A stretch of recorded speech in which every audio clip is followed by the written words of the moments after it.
Teman-teman, sembari menunggu teman-teman yang lain bergabung, kita akan menyaksikan beberapa video. Minta tolong Corey untuk di-play videonya.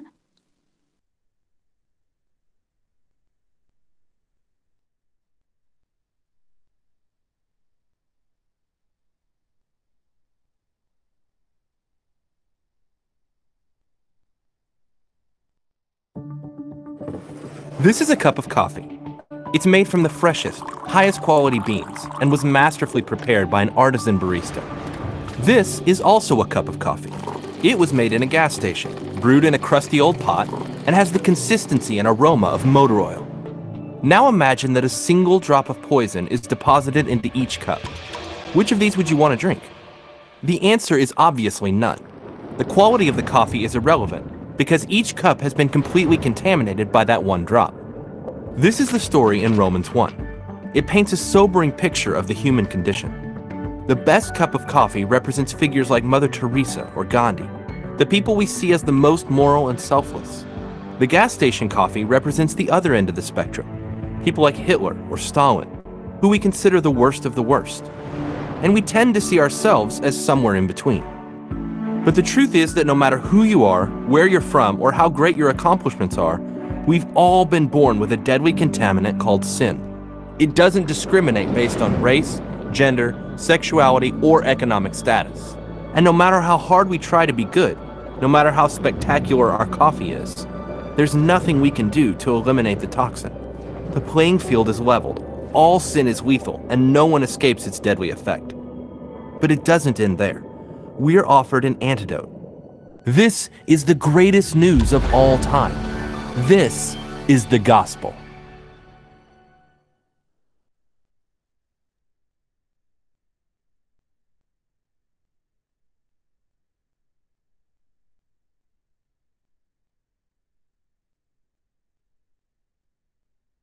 It starts early on, that outrage, that searing sense that things are far from fair. And the more we live, the more we feel it. Some situations are small enough that anger feels petty. Others are so enormously unjust that we wonder how the sun still rises. At our core, we long for justice. And it makes sense, because the Bible says God is a God of justice. The irony is that this innate sense of justice we share with God is the very thing that condemns and separates us from Him. If God is perfectly just, knows all, sees all, down to the true intent of our hearts, then He cannot overlook our sin and corruption. His justice renders us all guilty. But there's another attribute of God the Bible also speaks of: His mercy. Mercy that is abundant. Mercy that is over all that He has made. Mercies that never come to an end. One of the most beautiful complexities of God is that He is both just and merciful. And that means that we have hope. This is the gospel.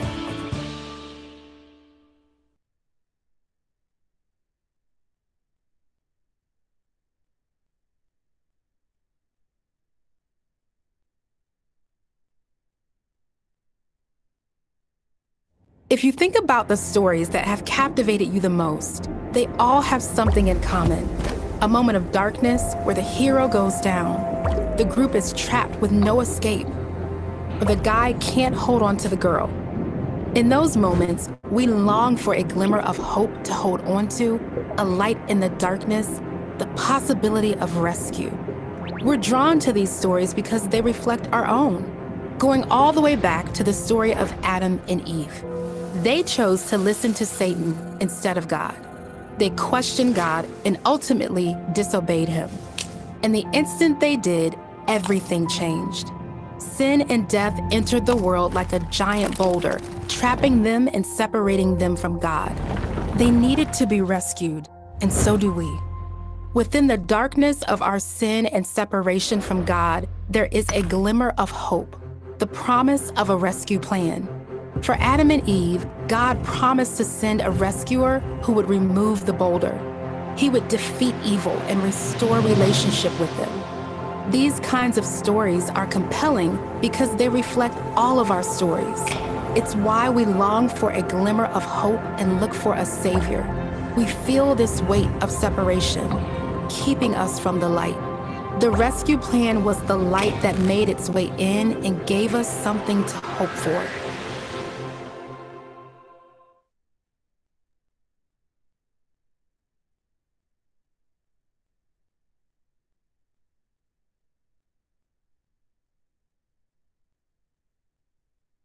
Every journey requires a map. Otherwise, you'd just be wandering aimlessly. A map shows you where you are and allows you to see if you veered off course. This was the story of God's people, the Israelites. They were living lives corrupted by sin and destruction, completely off course. But they didn't know just how far because God hadn't revealed all of his standards yet. That is, until he gave them the law. It was a list of his requirements if they wanted to reconnect with him. The problem was, it showed them that his standard was perfection, and they were far from perfect. So why would he give them guidelines they couldn't follow? He had the bigger picture in mind. The law simply exposed just how far off the mark they were, so that they would see their flaws and realize their need for God, because they couldn't get back on course without him. They were invited to trust the one who would restore their relationship with God. This is the same thing we need. The law shows us that we're off course, and the gospel is the way back on.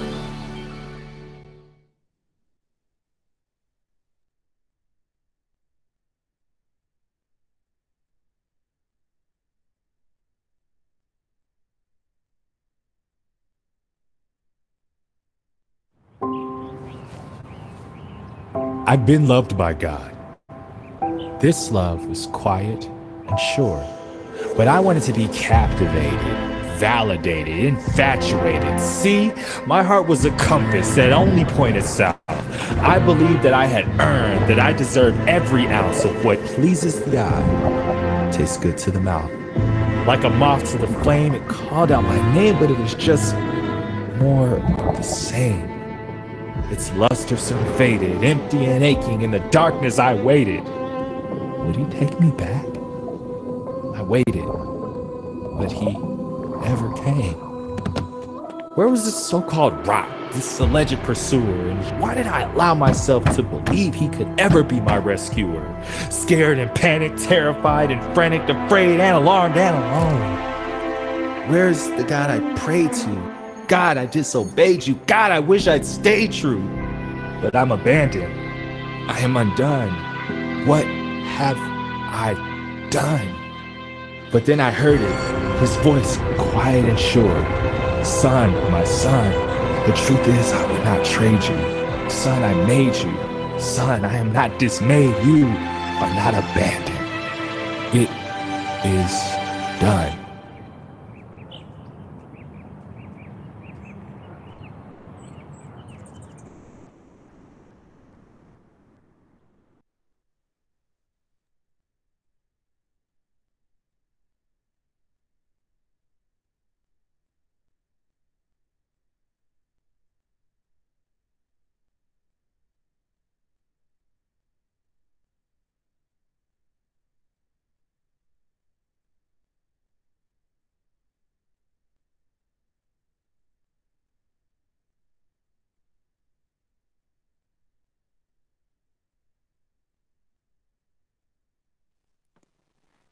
Shalom teman-teman.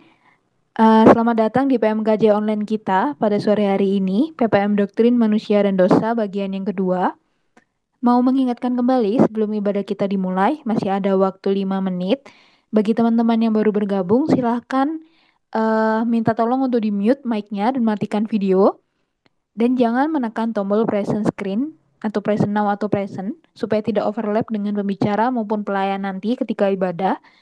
Kemudian juga menyarankan bagi teman-teman untuk menyiapkan Alkitab cetak atau Alkitab yang terpisah,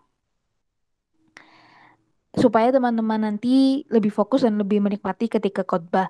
Dan bagi teman-teman yang ada pertanyaan, pertanyaannya sudah bisa diajukan di www.slide.do dengan memasukkan kode PPMI. kurang lebih itu teman-teman. Dan bagi teman-teman yang baru bergabung, silahkan jika mau berkenalan di room chat kita, perkenalan nama, asal kampus, dan angkatannya. Silakan teman-teman. Dan sebelum kita mulai, mungkin masih ada satu video lagi. Korey bisa minta tolong ditampilkan?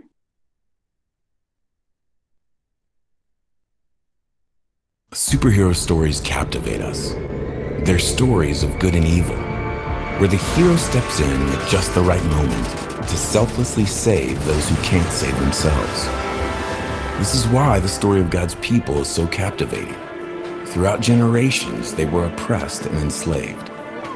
Eventually, they suffered under Roman rule. They were in need of a hero. They wanted a leader to save them and establish a physical kingdom on earth. Their prophets foretold of a great Messiah that would come and break the chains of their oppression. And then, in walks Jesus, a humble servant, preaching good news of freedom from sin. Sin? Well, wait a second. What about Rome? What about their suffering?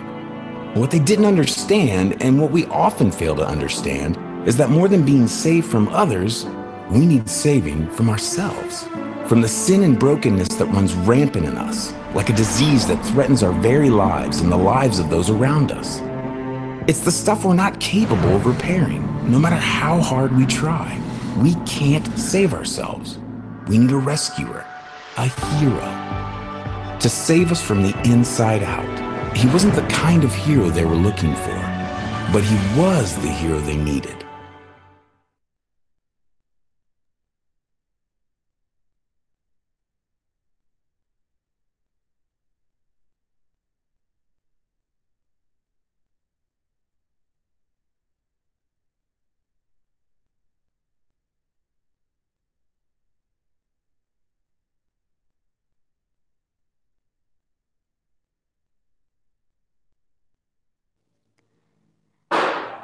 Oke, sekali lagi aku mau menyapa teman-teman yang baru bergabung. Shalom teman-teman, selamat datang di PMKJ kita. Sore hari ini, PPM Doktrin Manusia dan Dosa bagian yang kedua. Bagi teman-teman yang baru bergabung, memohon dengan kasih untuk memute mic dan mematikan video. Dan jangan menekan tombol present screen, present now ataupun present, supaya tidak overlap dengan pembicara dan pelayan ketika ibadah berlangsung. Kemudian juga menyarankan bagi teman-teman untuk bisa menyiapkan Alkitab cetaknya atau mungkin Alkitab yang terpisah supaya teman-teman bisa lebih nyaman dan lebih fokus ketika mendengarkan khotbah nantinya. Kemudian bagi teman-teman yang ingin mengajukan pertanyaan mengenai topik ini, Doktrin Manusia dan Dosa, pertanyaannya sudah dapat diajukan melalui www.sli.do dengan memasukkan kode PPMI. Teman-teman bisa tulis langsung pertanyaannya, atau mungkin jika ada pertanyaan orang lain yang sama atau serupa, bisa diklik like dan nanti pertanyaannya akan ditampilkan setelah khotbahnya selesai. Kemudian masih ada waktu semenit sebelum kita memulai ibadah kita. Bagi teman-teman yang mau perkenalan, mungkin saling menyapa satu dengan yang lain di room chat, dipersilakan. Bisa kenalan namanya siapa, angkatan berapa, dan juga dari kampus mana. Dan sekarang sudah pukul 5 teman-teman, jadi kita akan memulai ibadah kita. Ibadah kali ini akan dipimpin oleh Kak Rahel sebagai MC. Kepada Kak Rahel, aku persilahkan. Shalom teman-teman semuanya. Suaraku terdengarkah?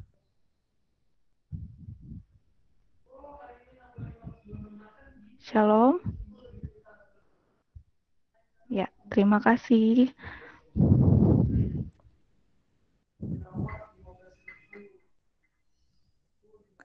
Ya, bersyukur pada hari ini kita kembali dapat berkumpul secara online di Persekutuan Mahasiswa Kristen Jakarta untuk kembali melanjutkan pembahasan tentang doktrin manusia dan dosa. Sebelum kita memulai untuk persekutuan kita hari ini, aku mau mengingatkan kembali teman-teman dapat mute mic dan ikut bernyanyi nantinya, dan juga teman-teman dapat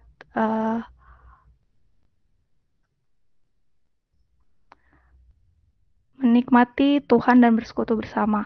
Sebelum kita memulai, aku persilakan teman-teman untuk mengambil saat teduh secara pribadi.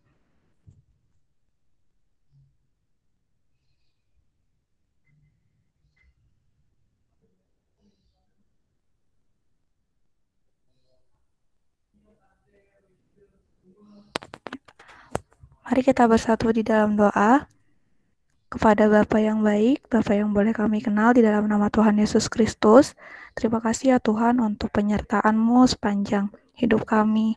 Kami bersyukur Tuhan, Tuhan masih memberikan kepada kami napas kehidupan sampai detik hari ini, dan apa yang kami perlukan, kami butuhkan, Tuhan masih sediakan. Tuhan, kalau kami akan memulai persekutuan kami, biarlah kiranya Tuhan yang tolong agar Tuhan yang boleh mampukan kami memiliki hati yang siap untuk diajar oleh kebenaran firman-Mu. Kami juga memohon biarlah kami boleh menikmati setiap pujian dan lagu yang akan kami naikkan. Ya Tuhan, kami juga mau memohon ampun apabila ada dosa, hal yang tidak berkenan di hadapan Tuhan. Biarlah itu tidak menghalangi kami untuk menikmati kasih Allah dan mengasihi Allah dan serta sesama kami. Ya Tuhan, hanya di dalam nama-Mu kami mau memulai ini, dan biarlah Engkau yang bertata di dalam segalanya. Terima kasih Tuhan, hanya di dalam nama-Mu kami berdoa dan bersyukur. Amin. Ya, teman-teman, aku mau ingatin lagi tadi teman-teman sebelumnya, teman-teman bisa dipin ya, Korey untuk tetap di dalam presentasi. Ya, oke. Dalam pergumulan kita melawan dosa, kerap kali kita mengalami kegagalan. Dan kegagalan demi kegagalan menjadikan kita menjadi lelah dan terhilang semakin jauh. Tetapi syukur kepada Allah yang mengirim putranya yang tunggal, Tuhan Yesus Kristus, untuk mencari kita. Saat ini, mari membuka hati dan membiarkan kasih Allah menyelimuti hati kita. Dengan singer akan menyanyikan lagu Sungguh Lembut Tuhan Yesus Memanggil.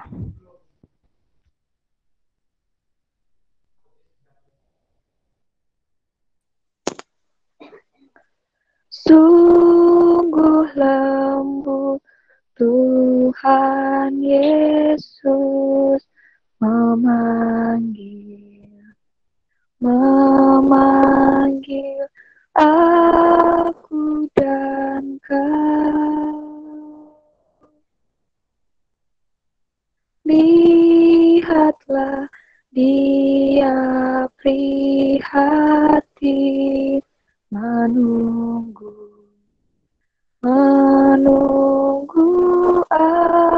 aku dan kau.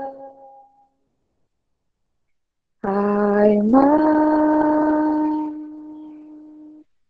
tidak datanglah kau yang lelah, mari datanglah. Sungguh lembut Tuhan Yesus memanggil kau yang sesat, marilah.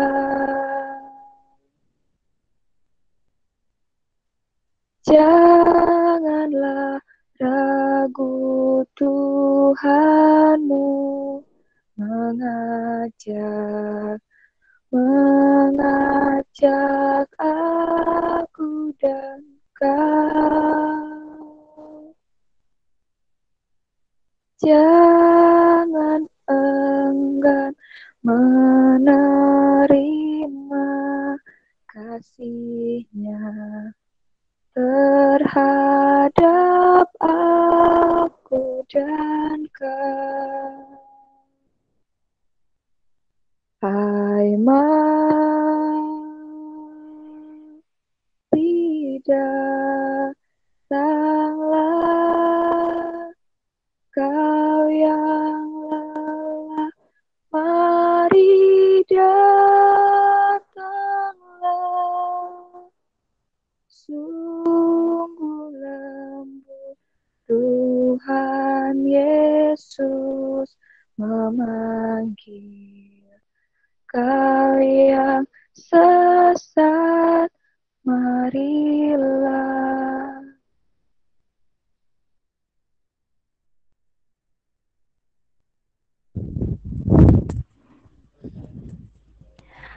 Allah Sang Pencipta yang hikmatnya melampaui kita. Hanya Dialah yang patut dan layak kita sembah.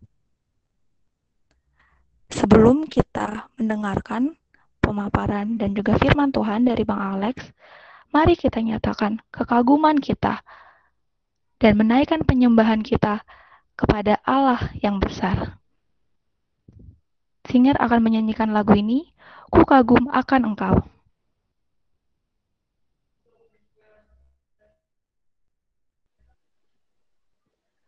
Kau sungguh indah tiada taranya, sungguh menakjubkan, sungguh ajaib untuk dimengerti, lebih dari semua yang ada. Hikmat-Mu tiada terselami, kasih-Mu dalam tak terduga. Kau sungguh indah tiada taranya, mulia dan berkuasa. Ku kagum hormat akan Engkau. Ku kagum hormat akan Engkau. Kau Allah yang layak dipuji. Ku kagum akan Engkau. Kau sungguh indah tiada taranya, sungguh menakjubkan, sungguh ajaib untuk dimengerti, lebih dari semua yang ada. Hikmat-Mu tiada terselami, kasih-Mu dalam tak terduga. Kau sungguh indah tiada taranya, mulia dan berkuasa. Ku kagum hormat akan Engkau. Ku kagum hormat akan Engkau. Kau Allah yang layak dipuji. Ku kagum akan Engkau. Ku kagum hormat akan Engkau. Ku kagum hormat akan Engkau. Kau Allah yang layak dipuji. Ku kagum akan Engkau. Kepada Bang Alex, aku persilakan. Mari teman-teman, sebelum kita membaca, merenungkan firman Tuhan, kita satu di dalam doa.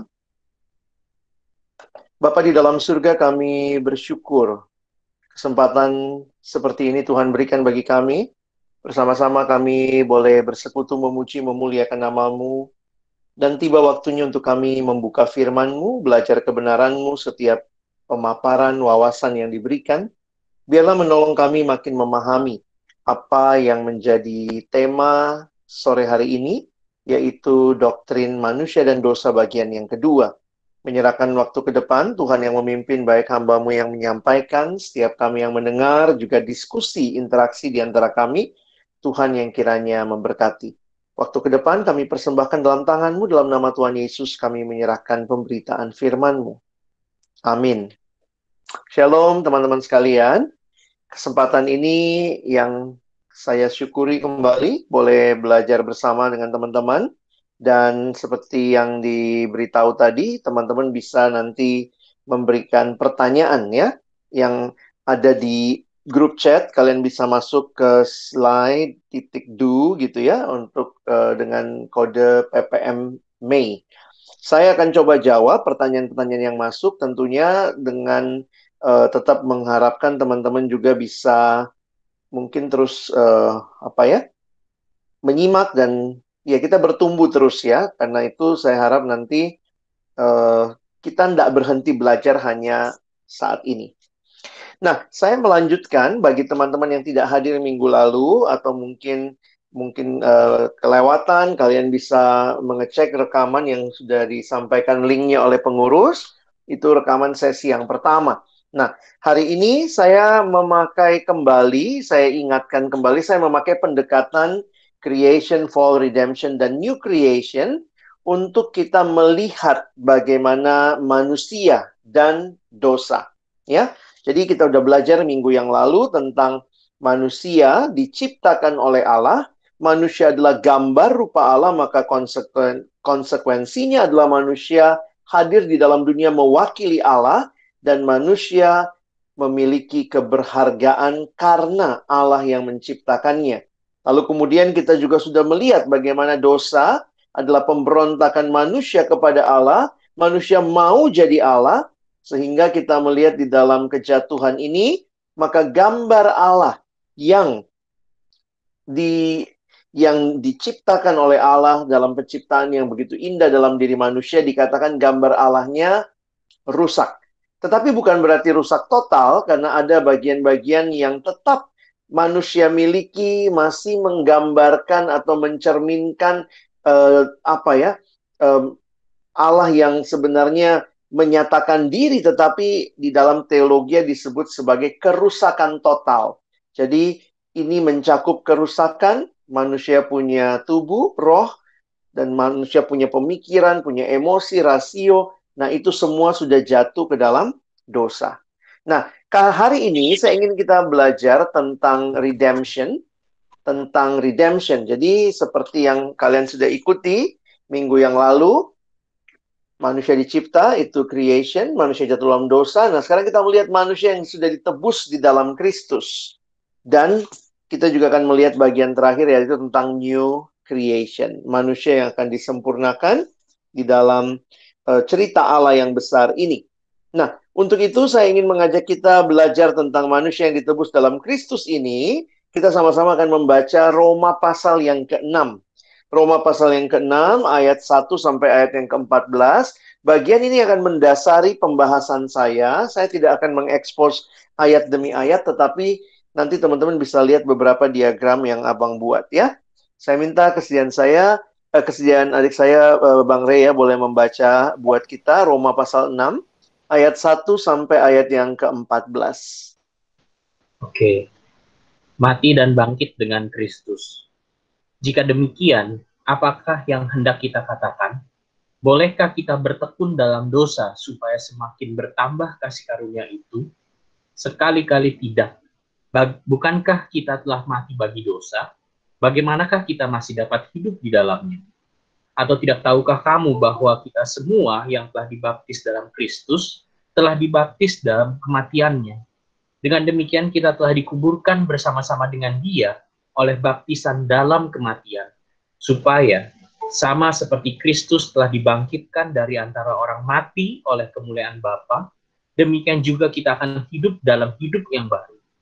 Sebab jika kita telah menjadi satu dengan apa yang sama dengan kematiannya, kita juga akan menjadi satu dengan apa yang sama dengan kebangkitannya.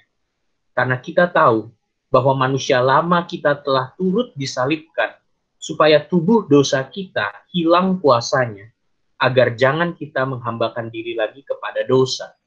Sebab siapa yang telah mati, ia telah bebas dari dosa. Jadi jika kita telah mati dengan Kristus, kita percaya bahwa kita akan hidup juga dengan Dia. Karena kita tahu bahwa Kristus sesudah Ia bangkit dari antara orang mati, tidak mati lagi, maut tidak berkuasa lagi atas Dia. Sebab kematiannya adalah kematian terhadap dosa, satu kali dan untuk selama-lamanya, dan kehidupannya adalah kehidupan bagi Allah. Demikianlah hendaknya kamu memandangnya, bahwa kamu telah mati bagi dosa, tetapi kamu hidup bagi Allah dalam Kristus Yesus. Sebab itu, hendaklah dosa jangan berkuasa lagi di dalam tubuhmu yang fana, supaya kamu jangan lagi menuruti keinginannya. Dan janganlah kamu menyerahkan anggota-anggota tubuhmu kepada dosa untuk dipakai sebagai senjata kelaliman. Tetapi, serahkanlah dirimu kepada Allah sebagai orang-orang yang dahulu mati, tetapi yang sekarang hidup. Dan serahkanlah anggota-anggota tubuhmu kepada Allah untuk menjadi senjata-senjata kebenaran. Sebab kamu tidak akan dikuasai lagi oleh dosa, karena kamu tidak berada di bawah hukum Taurat, tetapi di bawah kasih karunia. Makasih Bang Rey. Teman-teman yang dikasihi Tuhan, sebenarnya untuk memahami cerita intinya, cerita utuhnya, kalian harus membaca sejak Roma pasal 1. Dan ini memang kalau kita perhatikan, kitab Roma begitu sistematis Paulus tuliskan, dan dia memberikan argumen-argumen untuk memahami secara khusus bagaimana kehidupan setelah diselamatkan. Nah, jadi kalau kita perhatikan, setelah diselamatkan atau yang kita sebut tadi manusia sudah ditebus di dalam Kristus, maka Paulus memberikan gambaran tentang bagaimana kehidupan di dalam Kristus sekarang. Nah, hal yang menarik adalah ternyata masih bisa berdosa. Nah, itu yang menarik ya. Bahwa ketika Tuhan menebus kita, karya Kristus di kayu salib tidaklah membuat kita menjadi manusia yang sinless.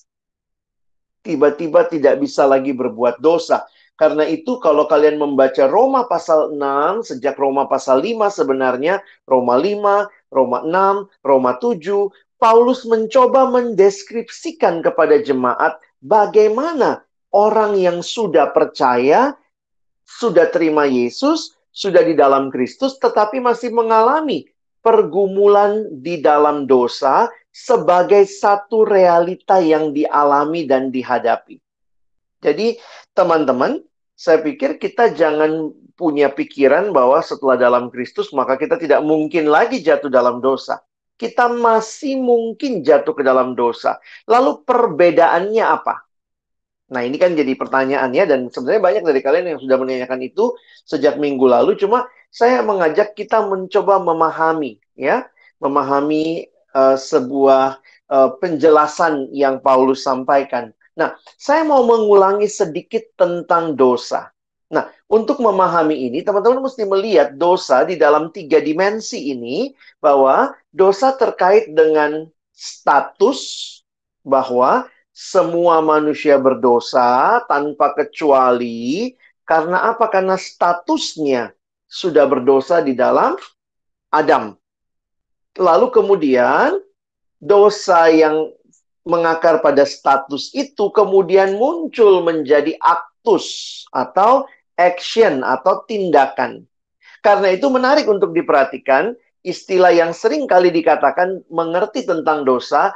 Kita itu melakukan dosa karena kita orang berdosa. Perhatikan kalimat abang ya. Jadi kita itu melakukan dosa karena memang naturnya kita orang berdosa. Karena natur kita, status kita orang berdosa, makanya kita melakukan dosa. Bukan sebaliknya. Jadi kita bukan karena kita melakukan dosa lalu kita disebut orang berdosa, tidak. Tetapi karena kita orang berdosa secara status, makanya kita melakukan dosa. Sehingga dosa yang dilakukan, dinikmati, diulang-ulang, lama-lama menjadi habitus, habit, kebiasaan. Jadi teman-teman perhatikan dulu ya. Kalau kamu lihat ada anak kecil, tiba-tiba kok anak ini bisa bohong? Saya ingat teman saya punya ponakan, dan lucu sekali ponakan itu. Kalau kami lihat dulu ya, lucu anaknya gitu ya, dan masih kecil, dan biasalah ya dengan kepolosannya. Nah, itu waktu dia masih balita, kira-kira umur 3 atau 4 tahun begitu ya. Lalu biasanya untuk membujuk dia makan, orang tuanya, mamanya itu suka kasih dia coklat gitu ya. Anak kecil kan gitu ya, susah disuruh makan. Jadi mamanya kasih coklat, dia disuruh pegang coklat itu sambil disuapin. Jadi nggak boleh makan coklat itu, tunggu dulu. Selesai makan nasi, baru boleh makan coklat. Jadi anak yang begitu lugu, begitu innocent ini, ternyata pas waktu itu mamanya ya angkat telepon. Mamanya angkat telepon, lalu kemudian ninggalin dia lagi sambil nonton, lalu disuapin makan. Lalu ternyata waktu mamanya balik, anak itu udah bibirnya udah cemong gitu dengan coklat dia. Ternyata dia makan tuh coklat. Terus kemudian mamanya nanya, "Adek, makan coklat ya?" "Enggak." Bisa ngomong begitu teman-teman ya, padahal bibirnya udah cemong semua itu. "Adek bener makan coklat nggak?" "Enggak," katanya gitu ya. Nah, waktu itu kemudian kami mendiskusikan gitu ya. Apakah karena dia melakukan dosa, dia bohong, maka dia disebut orang berdosa? Tidak. Karena dia orang berdosalah, makanya dia bisa melakukan dosa.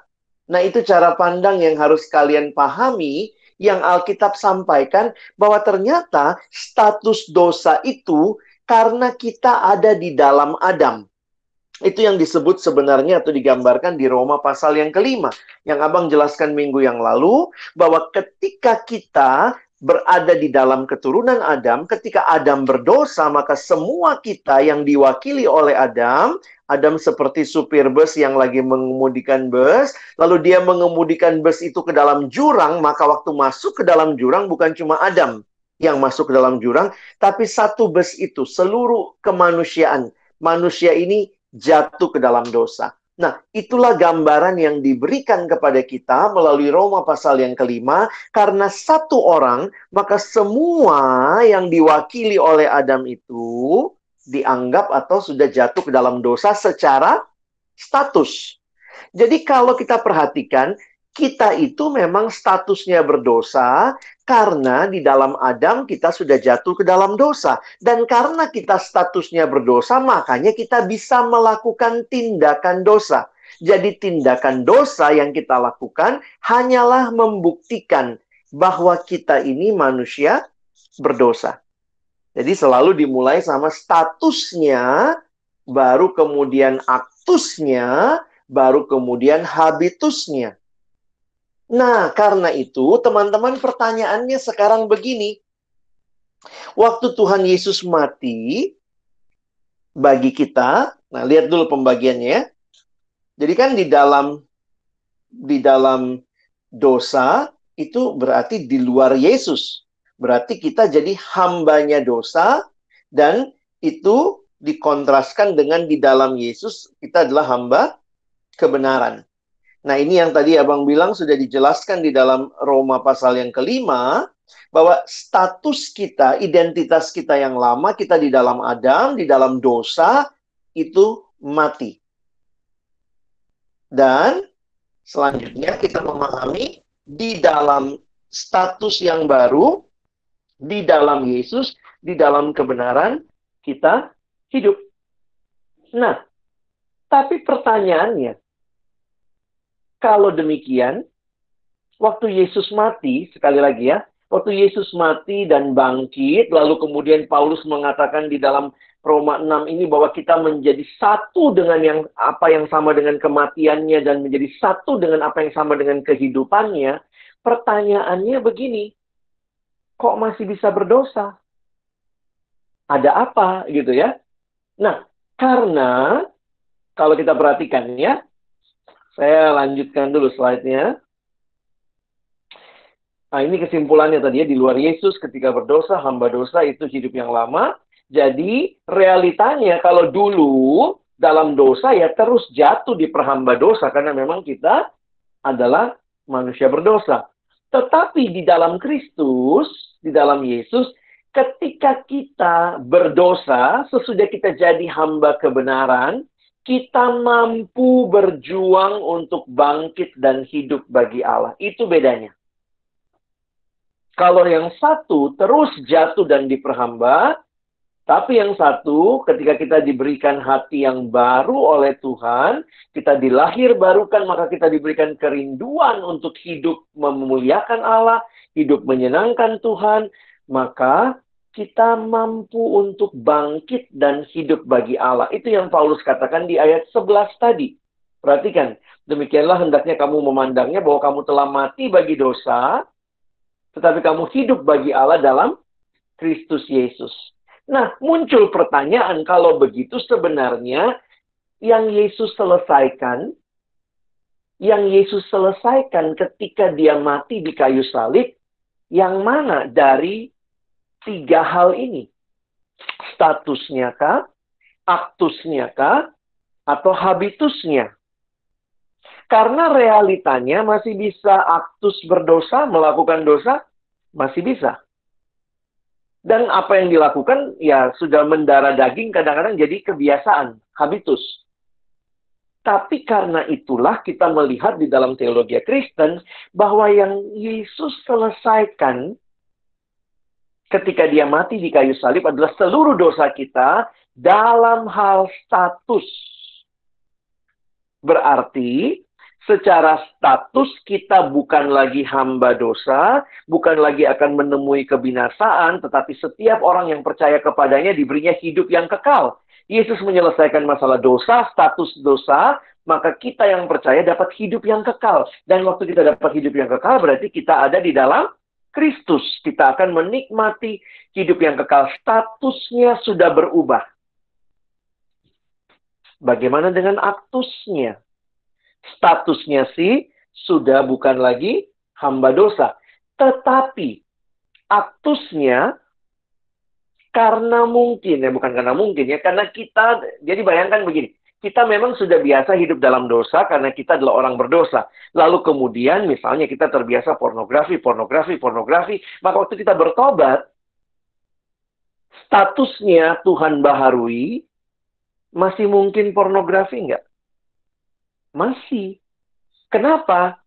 Karena mengubah aktus itu adalah perjalanan seumur hidup, perjuangan seumur hidup, dan itulah yang Paulus sampaikan di sini. Jadi, teman-teman untuk memahami dengan sederhana, Abang kasih istilah teologisnya ya. Ketika Yesus mati dan menyelesaikan status yang tadinya dalam dosa, yang harusnya binasa, lalu sekarang kita di dalam Kristus, dan kita hidup kekal, maka proses itu yang disebut sebagai pembenaran. Pembenaran, atau dalam bahasa ini sebenarnya istilah hukum ya. Istilah hukum itu misalnya ada orang yang bersalah, lalu kemudian hakim ketok palu. Ini orang benar, nggak salah dia. Maka hakim membenarkan. Pembenaran, atau dalam bahasa teologianya adalah justification. Nah, yang dibenarkan itu statusnya secara de jure. Jadi sebenarnya begini, ketika engkau dan saya sudah percaya pada Kristus, kita sudah hidup baru? Sudah. Kita sudah disebut orang kudus secara status? Sudah. Kenapa? Karena siapa yang sudah ditebus Kristus, ya kita disebut orang kudus. Itu yang Paulus sebutkan kepada jemaat di Korintus misalnya. Jadi kalau kita lihat jemaat di Korintus, gila nih jemaat masih begitu hidup dalam dosa, tetapi Paulus melihat di dalam statusnya mereka sudah di dalam Kristus. Karena itu, nah, proses keselamatan yang adalah anugerah Allah ini tidak hanya mencakup pembenaran. Karena kalau kalian melihat, pembenaran ini terjadi satu kali dan di dalam masa yang lampau. Jadi once in the past, kita dibenarkan. Itu secara status de jure. Tetapi, keselamatan itu terus dikerjakan Allah melalui next adalah pengudusan. Jadi setelah dibenarkan, Tuhan menguduskan. Maka ini yang disebut sebagai bahasa teologinya sanctification. Jadi justification Allah berikan dengan mengganti status kita Lalu kemudian dilanjutkan dengan sanctification. Sanctification adalah proses pengudusan yang terjadinya kalau justification satu kali di masa yang lampau. Yesus mati buat kita, kita percaya pada Dia, maka kita dibenarkan. Tetapi yang namanya sanctification terjadi terus-menerus di dalam hidup kita. Dan yang disanctify adalah apa? Aktusnya. Nah, bisa dipahami sekarang? Jadi de facto-nya. Jadi jangan, ya saya pikir kita mesti punya teologi yang benar, supaya kita juga bisa bersikap benar waktu jatuh dalam dosa. Jadi ketika teman-teman dan saya mengalami pergumulan dengan dosa, sadarilah itu bagian juga dalam pengudusan. Karena belum ada dari kita yang sempurna. Dan tidak akan pernah sempurna sampai Kristus datang.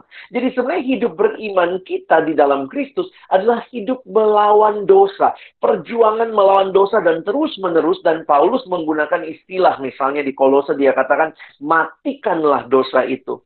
Di dalam Galatia dia katakan, berilah dirimu dipimpin oleh roh. Di dalam bagian Efesus misalnya dia mengatakan, tanggalkan manusia yang lama, kenakan manusia baru. Dalam Kolose pasal 3 ayat 10, harus ada pembaharuan terus-menerus dari manusia batinia kita. Nah, ini teman-teman, sebuah proses yang kita alami. Jadi sekarang kalau ditanya, dosa udah diselesaikan nggak secara status? Sudah. Tapi secara aktus ini membutuhkan proses seumur hidup. Atau selama kita Tuhan izinkan hidup, terus terjadi pengudusan. Karena itu dalam pengudusan kadang-kadang kita jatuh, tapi kemudian Tuhan bangkitkan lagi, jatuh, bangkit lagi, jatuh, bangkit lagi. Itulah hidup beriman. Ada yang bilang, ih, kok Tuhan tega banget sih? Kenapa Tuhan nggak langsung bikin kita sinless? Nggak bisa berdosa lagi. Saya pikir bukan seperti itu. Paling tidak Alkitab menyatakan kepada kita, Tuhan sedang mengerjakan pengudusan seumur hidup bagi kita. Terus-menerus. Sehingga ini mengingatkan kita begini. Ini buat orang percaya yang mengerti keselamatan dengan benar. Kalau jatuh dalam dosa, ingat. Kamu sudah ditebus. Kamu sudah diselamatkan. Kamu sudah dapat hidup kekal. Ingat statusmu. Maka bangkitlah. Lihat kepada status yang Tuhan berikan dan hidupi statusmu di dalam aktus. Dan itu proses lagi. Kalau lupa, jatuh lagi, gimana caranya? Bangkit lagi, pandang salib Kristus, lihat pembenaran yang Tuhan sudah berikan. Ingat, hidupi lagi statusnya. Bagaimana cara menghidupi statusnya? Hidupi dalam aktus. Abang kasih contoh biar mudah ya. Jadi ceritanya begini. Adalah seorang raja. Raja ini tidak punya keturunan. Lalu kemudian dia sudah makin tua, dia kepikir bagaimana caranya ya. Saya harus mencari putra mahkota. Ini cuma perumpamaan ya, jadi saya coba cerita dulu. Lalu kemudian raja ini pikir gimana saya cari di mana ya. Karena kayaknya yang semua yang di istana itu jaim-jaim cari muka semua sama raja. Akhirnya raja berpikir, saya mau nyamar. Saya akan menyamar, saya akan keliling kerajaan saya dan dia menyamar sebagai kakek tua, renta, tertati-tati berjalan keliling. Dan pada waktu itu dia minta bantuan orang-orang yang ditemui. Tolong kasih minum, nggak ada yang ngasih, nggak ada yang mau mempedulikan, tidak ada yang mau menyapa raja yang menyamar jadi kakek tua ini. Nah, lalu kemudian akhirnya raja ini bertemu seorang pemuda. Ini pemuda yang miskin, sederhana, anak kampung.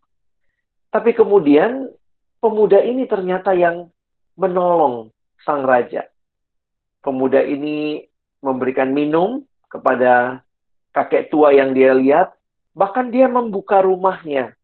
Dia ajak, ayo tinggal dulu di rumah saya, sehingga raja malam itu bisa dapat tempat tinggal, dan keesokan harinya, raja kembali ke istana, dan kemudian dia langsung membuat keputusan, saya sudah ketemu anak muda yang akan saya jadikan putra mahkota, dia yang akan melanjutkan kerajaan ini. Karena raja sangat tersentuh dengan ketulusan hati anak muda ini, seorang yang sangat tulus, seorang yang mau membantu. Singkat cerita, raja mengirimkan orang untuk menjemput anak ini. Dan ketika anak muda ini sampai di istana, terkejutlah dia, ternyata yang dia tolong kemarin itu adalah raja yang menyamar. Wow, akhirnya raja menyatakan semuanya, saya lagi cari siapa yang akan melanjutkan kerajaan saya, dan saya melihat ketulusan hatimu. Dan anak muda ini, hari itu, diangkat raja. Secara sah melalui proses hukum dibikinkan akte. Hari itu anak ini jadi putra mahkota. Dia diadopsi oleh raja. Jadi sekarang statusnya putra mahkota. Jadi dia sudah putra mahkota belum? Sudah. Secara hukum terjadi, begitu raja tanda tangan surat adopsi, selesai. Dia sudah jadi secara de jure, secara status, secara dibenarkan, dia sudah jadi anak putra mahkota, anak raja. Tapi pertanyaannya, kelakuannya sudah kelakuan anak raja belum? Ternyata dia kelakuannya masih kelakuan anak kampung. Karena dia anak yang sederhana, ketika mulai makan, raja bilang, ayo anakku, kita makan siang. Wah, udah diangkat jadi anak, makan siang. Wah, ternyata dia angkat kaki, teman-teman. Angkat kaki, makan pakai tangan. Terus raja bilang, ups, lihat, ingat. Ingat sekarang statusmu. Kamu bukan lagi anak kampung. Statusmu, kamu sudah anak raja, putra mahkota, maka hidupilah statusmu itu. Kamu harus berubah. Maka dia diajarin cara makan pakai sendok, pakai garpu. Terus diajarin. Lagi makan pakai sendok garpu, susah motong ayamnya, balik lagi pakai tangan. Terus kemudian ada petugas istana yang ingetin, maaf, putra mahkota, pakai garpunya, pakai sendoknya. Oh, pakai sendok lagi, pakai garpu lagi makan, pakai sendok garpu. Tiba-tiba keangkat lagi kakinya. Diingetin, tolong kakinya diturunin. Jadi sebenarnya, kalau kita tanya, dia sudah putra mahkota belum? Sudah. Tetapi secara aktus, terjadi pengudusan, sanctification, terus-menerus. Mungkin ada jatuhnya, ada bangunnya lagi, ada jatuh bangun, tapi dia sedang berjuang menghidupi statusnya. Teman-teman bisa lihat, pembenaran terjadi satu kali waktu surat ditandatangani, tetapi pengudusan terjadi seumur hidup. Sebenarnya itu yang Paulus jelaskan di dalam Roma pasal 6. Bahwa waktu kamu sudah diselamatkan, ditebus oleh Kristus, bukan berarti kamu sudah langsung tiba-tiba tidak bisa lagi melakukan dosa, tetapi kamu masih mungkin melakukan dosa, tapi kamu selalu diingatkan tentang statusmu yang memberikan kamu energi, inspirasi, kekuatan, dan Roh Kudus yang hadir memimpin pengudusan itu. Makanya menarik sekali di dalam Alkitab, kalau kita perhatikan, Roh Kudus diberikan untuk apa? Ada yang bilang, emangnya kenapa namanya pakai Roh Kudus ya? Kenapa enggak Allah Bapa, kan bukan Bapa Kudus, lalu Yesus Kudus. Kenapa dia rohnya Roh Kudus begitu ya? Nah, salah satu penjelasan yang menarik dikatakan, Roh Kudus diberikan karena memang tugasnya adalah memimpin hidup kita makin hari makin kudus. Roh Kudus melahir barukan kita, berarti memberikan status baru, tetapi Roh Kudus yang diberikan tinggal diam di hati setiap kita yang percaya, juga diberikan Allah untuk menguduskan kita hari demi hari. Hidup beriman itu indah. Bukan karena kita tidak bisa lagi berdosa, tetapi karena kita diberikan kekuatan, kemampuan, karya Roh Kudus, karya salib Kristus yang menginspirasi hidup kita untuk kita hidup benar, dan terus-menerus hidup makin kudus. Bisa dipahami ya teman-teman ya. Kiranya ilustrasi abang tadi walaupun tidak sempurna, tapi menolong kalian bisa membedakan yang mana status, yang mana aktus. Ini udah anak Udah terima Yesus belum? Oh sudah, ikut KKR kemarin waktu maba, ikut retret PI. Udah Kristen, udah percaya Yesus, udah sungguh-sungguh, udah lahir baru, udah terima Yesus, sudah. Tapi aktusnya gimana? Oh, masih kadang jatuh dalam dosa, masih kadang nyontek. Oh, dia harus berubah. Apa yang Tuhan berikan? Tuhan kasih kelompok kecil. Itu kelompok yang menolong aktusmu dan aktusku. Tuhan kasih PKK. Tuhan kasih abang kakak mentor yang sudah menghidupi, sedang hidup dalam pengudusan yang sama. Yuk kita jalan sama-sama. Kita mau terus dikuduskan. Makanya saya sangat bersyukur ada kelompok-kelompok kecil. Kenapa? Kita butuh komunitas untuk sama-sama hidup dalam pengudusan itu. Jadi, teman-teman, nah ini bagan ini lagi ya untuk menolong aja. Coba kalian lihat. Abang udah bilang tadi ya. Pembenaran, justification terjadi perubahan status. Hanya satu kali dan sampai selamanya. Dan akibatnya kita tidak binasa, tapi kita beroleh hidup kekal. Lihat ya, pembenaran itu bicara binasa dan hidup kekal. Tapi pengudusan berbeda. Pengudusan itu yang berubah adalah sikap dan cara hidup kita di hadapan Allah. Ini yang terus diubahkan. Dan ini terjadi berulang kali. Pembaharuan. Dan makin serupa dengan Yesus menjadi tujuan akhirnya. Nah, bisa dipahami? Jadi, kalau kita perhatikan, dari sisi ini, saya sekarang mau nanya. Jadi kalau kita yang sudah dibenarkan, yang sedang dalam pengudusan jatuh dalam dosa. Ada yang nanya, kalau saya jatuh lagi dalam dosa, apakah dosa itu mendatangkan maut? Nah, kan upah dosa adalah maut. Tapi kan Yesus sudah selesaikan dosanya secara status. Maka kalau kita melakukan dosa lagi, apakah kita dapat maut lagi? Enggak. Loh, enak banget jadi orang Kristen ya. Emang enak gitu ya. Itu yang Tuhan berikan. Tetapi perhatikan, cara pandang Paulus yang dia berikan kepada jemaat. Jangan main-main sama dosa. Jangan berpikir, karena saya sudah selamat. Kalau sekali selamat, pasti tetap selamat. Itu jaminan kita.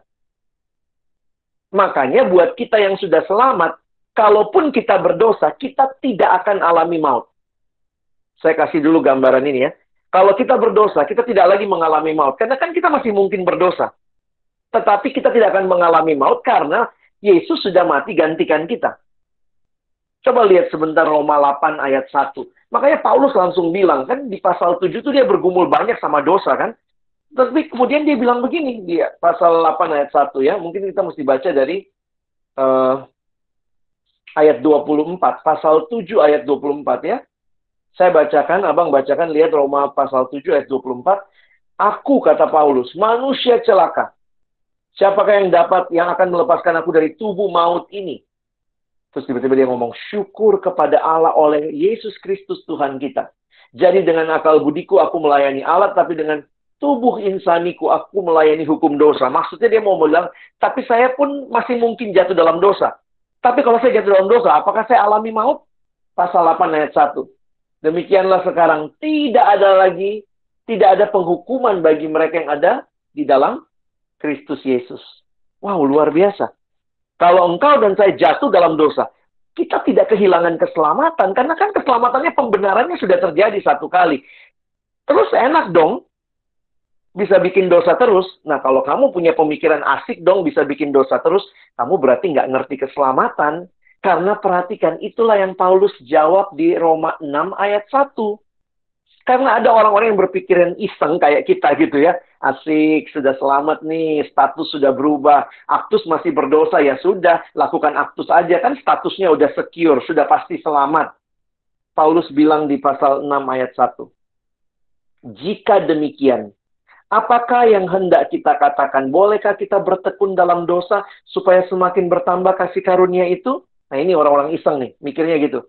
Asik, Tuhan kan punya banyak tip X. Ya udah, kalau Yesus sudah mati buat dosa kita yang dulu, sekarang, dan yang akan datang, maka bayangkan belum dilakukan aja Yesus udah mati buat kita.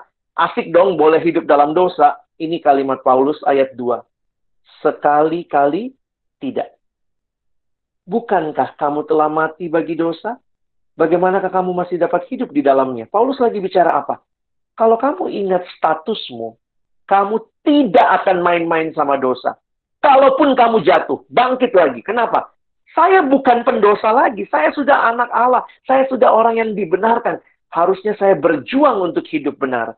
Status kita, pembenaran kita, itu terus-menerus menginspirasi kita untuk hidup benar. Ingat ya, sekarang kita hidup benar bukan karena kita benar. Oke? Tapi kita hidup benar karena Tuhan membenarkan kita. Makanya, kalau sekarang teman-teman bisa melakukan yang benar, itu bukan karena kekuatan kita. Tetapi karena Allah yang sudah membenarkan kita, menolong kita untuk hidup benar. Nah, saya memang agak ngomong panjang di sini supaya kalian melihat ya. Lihat gambaran ini, karena banyak anak Tuhan nggak ngerti doktrin sanctification. Seolah-olah nyalahin Tuhan, tuh suka nanya, Tuhan kenapa sih begini, kenapa sih begitu ya? Nah, abang masuk ke selanjutnya nih. Karena itu, karena kita sudah mengalami pembenaran satu kali untuk selamanya, maka kita punya jaminan keselamatan. Jaminan kita itu bukan jaminan abal-abal gitu ya. Kita dapat jaminan karena keselamatannya sumbernya dari Allah. Yang menjamin 100% Allah. Jadi dasarnya apa bagi jaminan kita? Ya firman Tuhan. Itu lihat Roma 6 tadi. Udah jelas kamu dalam Kristus. Kamu sudah mati terhadap dosa. Sekarang kamu hidup bagi Allah. Statusnya sudah berubah, tapi sanctification-nya terus berjalan. Karena itu kita dapat jaminan keselamatan. Agama-agama yang berdasarkan perbuatan baik manusia, maka nggak punya jaminan. Karena manusia yang melakukan. Kalau dia lakukan baik, dapat keselamatan. Kalau dia nggak lakukan yang baik, nggak dapat keselamatan. Berarti ada jaminan nggak? Jaminannya adalah dirinya sendiri. Sementara dirinya sendiri masih terus jatuh dalam dosa. Kekristenan bicara jaminan. Karena Allah menyelamatkan kita, maka kita punya prinsip ini. Sekali selamat, tetap selamat. Kalau keselamatan karena upayamu, maka sekali baik, tetap selamat. Nggak baik, nggak selamat. Tapi karena keselamatan adalah karya Allah. Keselamatan adalah bukan apa yang saya lakukan bagi Allah, tapi apa yang Allah lakukan bagi saya, maka once saved, always saved. Nah, ini yang dikatakan, saya akan aja kita lihat ayat ini gitu ya. Saya nggak baca 1 Yohanesnya karena waktu ya. Coba lihat nih. Waktu saya merenungkan ayat ini kalimat Tuhan Yesus. Domba-dombaku mendengarkan suaraku, aku mengenal mereka dan mereka mengikut aku. Dan aku memberikan hidup yang kekal kepada mereka, dan mereka pasti tidak akan binasa sampai selama-lamanya, dan seorang pun tidak akan merebut mereka dari tanganku. Bapakku yang memberikan mereka kepadaku lebih besar daripada siapapun, dan seorang pun tidak dapat merebut mereka dari tangan Bapa. Keselamatan kita bukanlah karena tangan kita yang kuat memegang Allah, tetapi keselamatan kita karena tangan Allah yang kuat yang memegang kita dan menjamin kita selamat. Jadi saya suka gambar ini ya. Wow. Tidak ada circumstances, friends, Satan that can separate us from the love of God to us. Jadi keselamatan kita garansi nih. Keselamatan kekal. Dulu, sekarang, akan datang. Jelas keselamatan kita. Nah, ada garansinya. Nah, ini jadi pertanyaannya yang ini sekarang ya. Bagaimana jika saya jatuh kembali dalam dosa? John Stott mengatakan begini. Dosa dan anak Allah tidak kompatibel. Kita nggak kompatibel sama dosa. Memang kadang-kadang mereka ketemu, they may occasionally meet, but they cannot live together in harmony. Maksudnya dia selalu mengingatkan, kalau betul dia statusnya sudah berubah, pasti ada hati yang baru itu akan terus-menerus bergumul untuk melakukan yang benar, bukan melakukan yang tidak benar. Lalu bagaimana dong kalau kita jatuh dalam dosa? Alkitab memberikan kepada kita jaminan pengampunan dosa. Jadi, jaminan pengampunan dosa, perhatikan. Jaminan ini tidak membatalkan jaminan keselamatan. Makanya, lihat kalimat ini. Apa yang terjadi bila orang Kristen berdosa? Secara status di hadapan Allah, ia tetap statusnya tidak berubah. Roma 8 ayat 1 tadi ya. Tetapi, nah ini yang sering kali jadi masalah. Secara hubungan pribadi dengan Tuhan mengalami kerusakan. Jadi yang hancur itu bukan relasinya, bukan statusnya maksud saya, sorry ya. Bukan statusnya yang hancur, tetapi relasinya. Contoh, kamu di rumah, anak papa mama. Ya mungkin ya papa mamamu juga nggak sempurna ya, tapi ini gambaran aja ya. Misalnya terus kamu tiba-tiba gilanya keluar, kamu jual tuh rumah, kamu ambil surat rumahnya, kamu jual, kamu gadein, akhirnya semua keluargamu harus diusir dari rumah itu. Oke, kamu lakukan hal yang sangat mengerikan. Pertanyaan saya, statusmu berubah nggak? Kamu tetap anak papa mamamu? Ya tetaplah ya, karena kamu lahir dari dari mamamu dan itu adalah orang tuamu.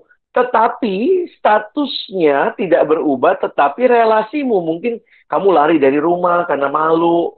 Mau ketemu papa mama malu. Ya ampun, papa mama masih mau terima saya nggak ya? Nah, itu kadang-kadang muncul ya. Makanya lihat, setiap kali kita melakukan dosa, walaupun sudah jelas tidak berubah statusnya, tapi relasinya rusak. Mau datang saat teduh lagi malu. Bahkan kadang-kadang, ya ini caranya si iblis. Ingat baik-baik. Iblis itu di dalam Alkitab dikatakan pendakwa, accuser. Iblis akan tuding terus kita. Tuhan mana mau ampunin kamu. Udah dibuang kamu. Kamu bukan anaknya lagi. Itu yang iblis lakukan terus. Accuse us. Kenapa? Karena relasinya sudah rusak. Tetapi kalau kita ingat lagi, statusmu tidak berubah, bangkit lagi. Jangan tinggal dalam dosa. Kembali kepada Allah. Makanya ada jaminan pengampunan dosa. Waktu kita lihat di gereja ada pengakuan dosa, gereja pun menyadari bahwa orang Kristen yang sudah percaya pada Kristus masih bisa jatuh dalam dosa.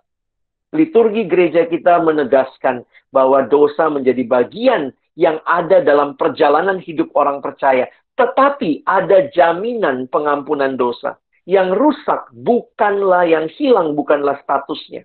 Status tetap. Tetapi yang jatuh dalam dosa kembali, mari mengaku dosa kita. 1 Yohanes 1 ayat 9, jika kita mengaku dosa kita, maka ia adalah setia dan adil. Sehingga ia akan mengampuni segala dosa kita dan menyucikan kita dari segala kejahatan. Jadi kalau kita jatuh dalam dosa, sikap yang benar bagaimana? Ayo, disiplin. Ngaku dosa.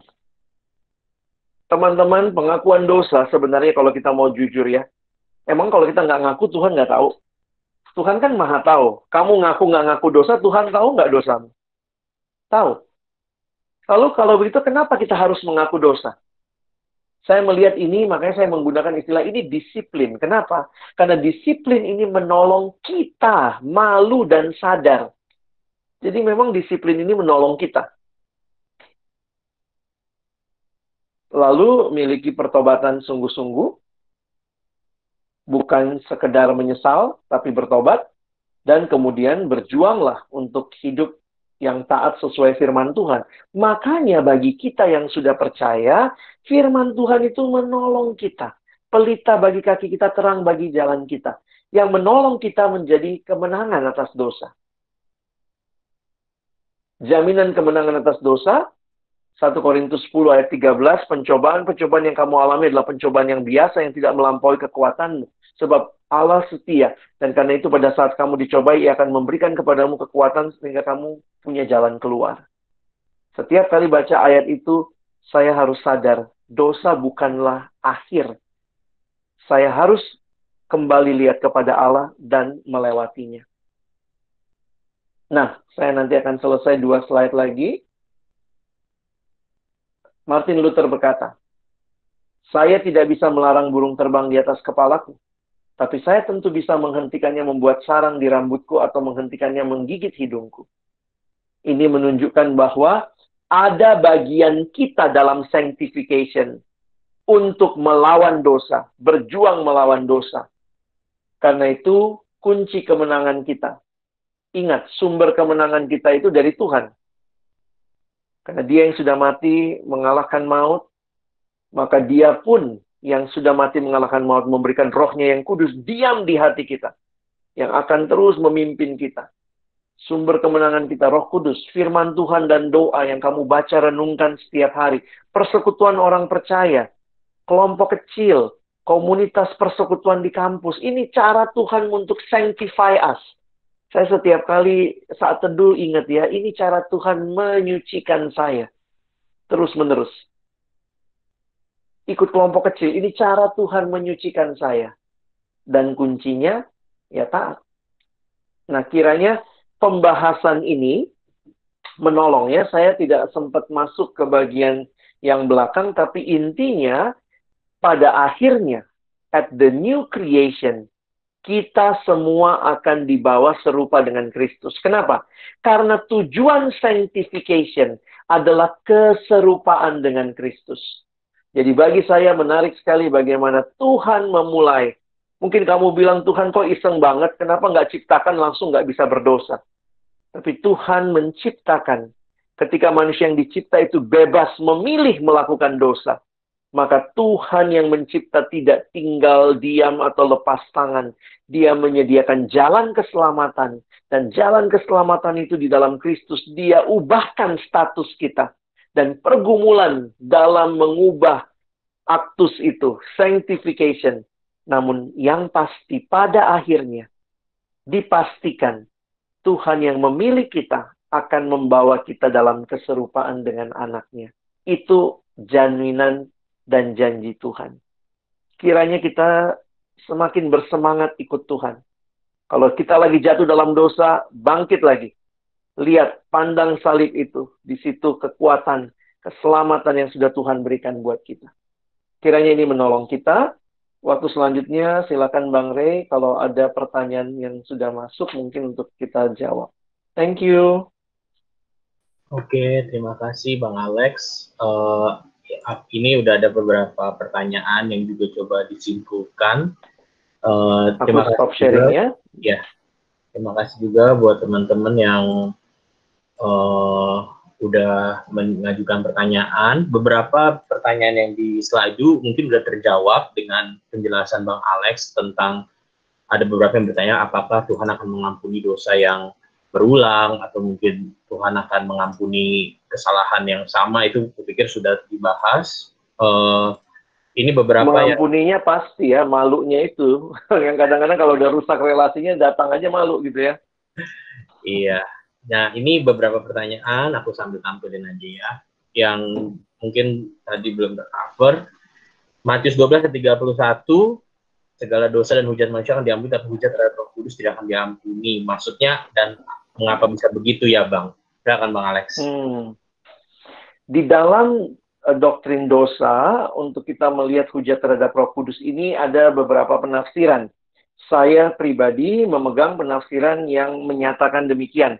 Bahwa yang mungkin melakukan dosa untuk menghujat Roh Kudus itu bukan orang percaya. Karena orang percaya sudah ada Roh Kudus dalam hatinya. Jadi, buat kita yang sudah sungguh-sungguh percaya pada Kristus, kita tidak mungkin melakukan dosa ini. Ini dilakukan oleh orang-orang yang tidak percaya yang terus-menerus secara sadar menolak karya Roh Kudus dalam hidup mereka. Penafsiran yang lain mengatakan bahwa kenapa ini nampaknya ada yang bilang ini sequel. Jadi masalahnya begini, Yesus ngomong, kalau kamu nolak Bapa, oke, masih ada aku, kata Yesus ya. Aku masih hidup nih. Kalau kamu nolak aku, masih ada Roh Kudus. Tapi kalau kamu nolak Roh Kudus juga, siapa lagi? Ini udah semua keluar, kira-kira begitu ya. Karena itu ada yang menyatakan bahwa segala dosa dan hujat manusia akan diampuni, tapi kalau sudah hujat pada Roh Kudus, nah kepada anak manusia itu maksudnya Yesus loh. Jadi tapi kalau dia kepada Roh Kudus tidak ada lagi, karena itulah yang istilahnya the final revelation from God about Himself in the triune God. Nah, kira-kira begitu penjelasan singkatnya, Bang. Oke, pertanyaan selanjutnya, eh, ini Bang, bagaimana pendapat kita harus mengusahakan keselamatan kita karena iman tanpa perbuatan itu mati. Terus kemudian juga bagaimana dengan pemahaman saudara-saudara kita yang Katolik tentang dosa, atau mungkin ada hal-hal lain yang mungkin berbeda kayak gitu ya, Bang. Silakan, Bang. Oke. Thank you. Ini pertanyaannya bagus, tapi kita mesti paham ya, bahwa ketika di kitab Yakobus misalnya bicara iman tanpa perbuatan adalah mati, itu bukan mengatakan bahwa perbuatan itu menambahkan atau mengakibatkan keselamatan. Tidak. Kalau kalian membaca dengan teliti, itu sebenarnya adalah kritik terhadap orang-orang yang waktu itu hanya menekankan iman saja. Sementara iman itu terkait dengan perbuatan, tapi bukan karena perbuatan itulah orang selamat. Makanya di dalam semboyan reformasi, Martin Luther pernah mengatakan, kira-kira kalimatnya begini ya, orang memformulasikan, kita diselamatkan hanya karena iman, tetapi bukan iman yang berdiri sendiri. Jadi, kita diselamatkan hanya karena iman, tetapi iman itu sendiri tidak berdiri sendiri. Dia harus disertai perbuatan. Mungkin kalau bahasa Inggris lebih menarik ya. We are saved by faith alone, but by faith which is not alone. Jadi, ini mau menunjukkan bahwa setelah diselamatkan harusnya ada buah yang nyata dari iman yang menyelamatkan itu dalam kehidupan. Nah, bagaimana dengan saudara-saudara kita yang Katolik? Saya harus katakan bahwa tentu tergantung ajarannya seperti apa. Di dalam banyak hal, dalam pengakuan iman rasuli kita percaya pada Allah Bapa, Anak, Roh Kudus, kita sama, tetapi dalam beberapa bagian khususnya berkaitan dengan keselamatan karena anugerah. Nah, ini memang seringkali jadi masalah. Jadi saya nggak tahu persis apa yang kamu tanyakan, tapi saya tidak mau menyampaikan penghakiman begitu ya. Tapi saya cuma hanya mengatakan bahwa mari terbuka. Kita sama-sama lihat Alkitab, kita selidiki, kita baca sama-sama. Jadi ketika ada orang yang berbeda dengan kita, jangan langsung menghakimi dulu begitu ya. Karena mungkin juga dia dibesarkan dalam tradisi seperti itu. Tapi ajaklah dia, yuk belajar sama-sama. Kalau dia bilang, menurut saya begini, tanya, ayatnya di mana ya? Oh, boleh nggak saya tahu ayatnya? Terus kita jelaskan, kalau saya sih ngelihatnya dari ayat ini begini-begini ya. Jadi enak diskusinya. Ya, thank you.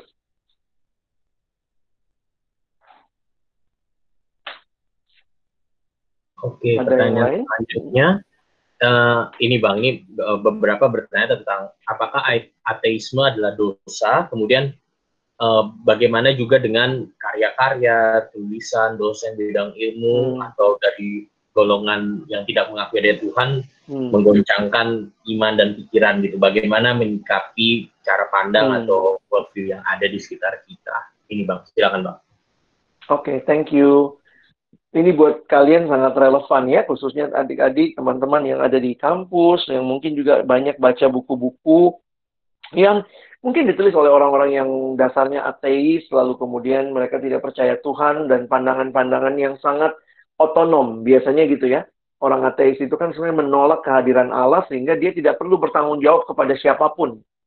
Sehingga sangat otonom hidupnya. Gue bebas gitu, gue mau ngapain aja terserah. Nah, saya melihatnya begini. Dosa pada akarnya, pada dasarnya adalah pemberontakan kepada Allah. Menolak Allah. Menyatakan bahwa Allah tidak dia butuhkan dan seterusnya.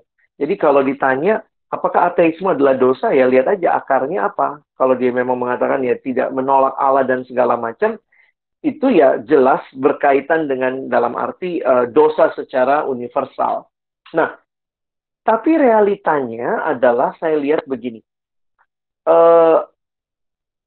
Mungkin sama seperti yang terjadi di Taman Eden. Jadi ada suaranya si iblis. Iblis bilang apa? Semua kan nggak boleh dimakan. Cuma satu yang boleh. Itu kan suara kebohongan. Lalu iblis bilang lagi, enggak, waktu kamu makan, matamu terbuka dan kamu jadi seperti Allah. Ada suara iblis, ada cara pandang iblis yang didengar oleh Hawa. Tapi jangan lupa, Adam dan Hawa juga mendengar suara Tuhan. Tuhan yang berkata, jangan kau makan buah pohon ini. Tuhan yang berkata kepada mereka untuk kalau kamu makan, pasti kamu mati. Nah, saya melihatnya, kita terbuka aja melihat seperti itu. Teman-teman hidup di dalam dunia yang suaranya iblis itu tetap ada, suara ateisme itu ada, suara ilmu-ilmu yang menentang Tuhan ada. Lalu ada juga suara Tuhan kan, bahwa peganglah aku, percayalah kepadaku dan segalanya. Nah, bagaimana supaya kita tidak goncang? Kalau kamu mau nggak goncang, pegang yang pasti. Iblis itu kan menipu. Dia bilang semua nggak boleh makan, cuma satu yang boleh. Seolah-olah Tuhan begitu jahat sama manusia, semua nggak boleh dimakan. Kelihatannya dia kutip ayat, tapi enggak. Nah, makanya kalau saya mau menyatakan bahwa di tengah-tengah hidup seperti ini, teman-teman pegang kebenaran. Itu kekuatan kita. Kalau memang sampai kamu nggak sanggup, ya nggak usah baca buku-buku seperti itu. Kecuali kalau itu diktat kuliah yang harus dibaca ya. Tapi kan ada kadang-kadang kita iseng juga gitu ya. Ada orang juga datang sama saya, Bang, saya mau pelajarin agama ini, agama ini. Saya bilang, waktumu mungkin singkat, kesempatanmu singkat. Kenapa nggak perdalam kekristenan? Kadang-kadang kita jadi asing ya. Saya mau perdalam ini, perdalam ini. Padahal kekristenan sendiri, kamu kitab Habakuk di mana juga bingung bukanya di mana. Kadang-kadang saya pikir jangan mencobai diri sendiri ya. Jadi kita hidup di dalam dunia yang suara iblis ada, suara Allah ada, peganglah suara Allah. Miliki relasi dengan Tuhan, persekutuan, komunitas yang membangun kamu dan saya. Itu kira-kira ya. Oke Bang, pertanyaan selanjutnya, ini ada pertanyaan yang apakah orang baik tapi bukan Kristen juga berdosa? Terus ini dua pertanyaan digabungin. Terus kemudian jika hanya tergoda namun tidak jadi dilakukan, apakah sudah disebut berdosa? Kayak gitu. Balik lagi nih, kita lagi mau bicara apa nih? Aktus kah? Habitus kah? Atau status?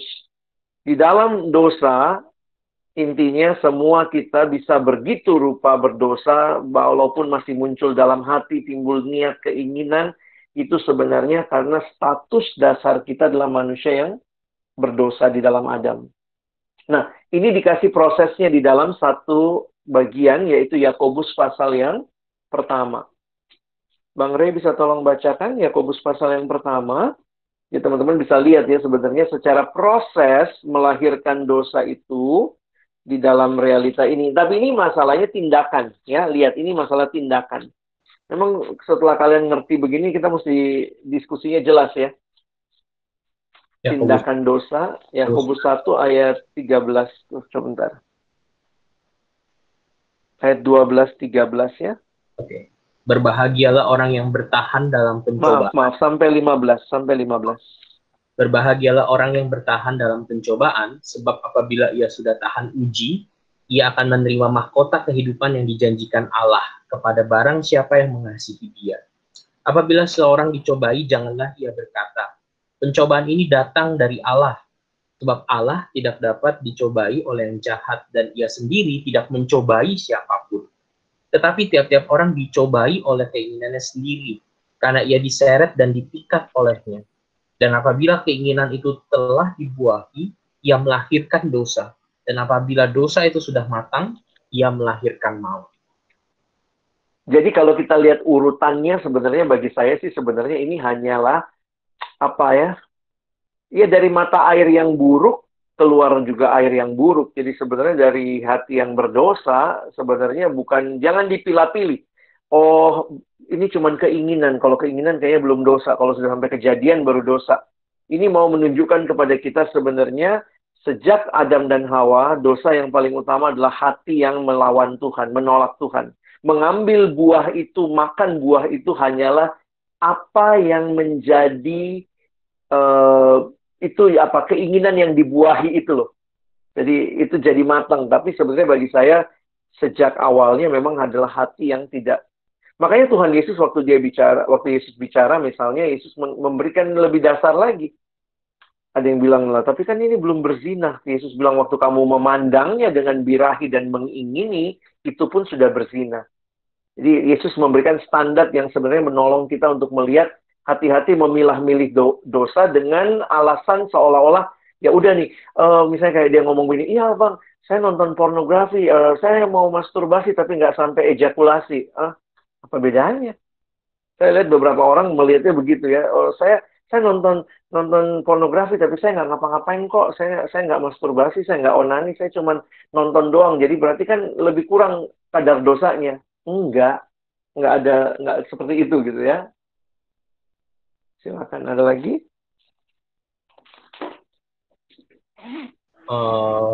Kalau mungkin aku sambil lihat slide-nya ya, kalau ada yang baru masuk. Mungkin pertanyaan pertama tadi saya lupa ya, apakah orang baik tapi bukan Kristen juga berdosa? Jadi kan bukan masalah baik nggak baik ya yang menunjukkan mengkategorikan kita berdosa, tapi semua di dalam Adam sebaik apapun dia, gambarannya digambarkan di Yesaya, kebaikanmu hanya seperti kain kesumba gitu ya.